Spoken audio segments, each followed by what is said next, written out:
I also recognize we've seen an escalation in street violence. We see a continually disenfranchised, large faction of individuals in this country.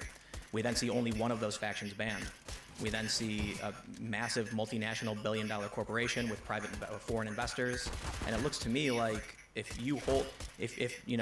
foreign governments are trying to manipulate us, I don't see a direct solution to that problem. That you do have political views, you do enforce them, and that means that Americans who are abiding by American rule are being excised from political discourse, and that's the future. That's it. Yeah, we do have views on the approach, and again, we ground this in creating as much opportunity as possible for the largest number of people. Right. That's where it starts, and where we are today will certainly evolve. But like that is what we are trying to base our rules and judgments. Not, and I get that that's an ideology. I completely understand it. But we also have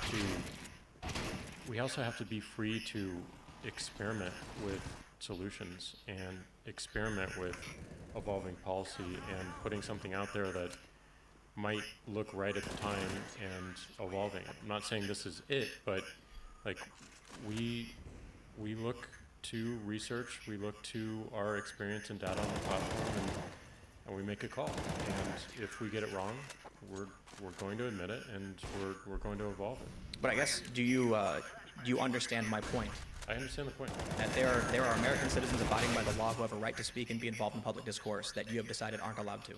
Yeah, and I think we've discussed, like we don't see that as a win. We see that as not promoting health ultimately over time. Right. But is ultimately, what is your priority? Do you have it prioritized in terms of what you guys would like to change? I think Jack has said it a couple of times, but the first thing we're going to do is prioritize people's physical safety. And that's got to be like understanding. You already have done that pretty much, right? No. Can you do that more? We've prioritized it. Okay. We're doing the work. I don't think companies like ours make the link enough between online and offline ramifications. What's the main criticism? What's the main criticism, you guys? Is it censorship that you guys experience? Is it censorship? Is it banning? Like, what is it? What do you get the most? It depends on who Every single person has a different criticism, so I don't think there's a universal opinion. I mean, you just painted the picture, right? Between, the left end of the spectrum is asking for more, sure, and the right is asking for less.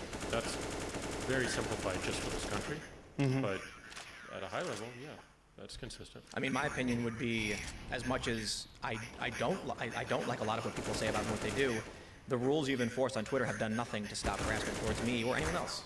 Right? I swear to God, my Twitter, I mean, my Reddit is probably 50 messages from various far left and left-wing subreddits lying about me, calling me horrible names, quote tweeting me, and these people are blocked, right? And I never used to block people because I thought it was silly because I can get around it anyway. But I decided to at one point because out of sight, out of mind. If they see my tweets less, they'll probably interact with me less. But they do this, and they lie about what I believe, they lie about what I stand for, and they're trying to destroy everything about me. And they do this to other people. I recognize that. So ultimately I say, well, what can you do? It's going to happen on one of these platforms. The internet is a thing. As they say on the internet, welcome to the internet. So, to me, I see Twitter trying to enforce all these rules to maximize good, and all you end up doing is stripping people from the platform, putting them in dark corners of the web where they get worse, and then you don't actually solve the harassment problem. Reddit's hardly a dark corner of the web, right? Reddit's no, I'm not talking, but there are dark corners of Reddit, there are alternatives.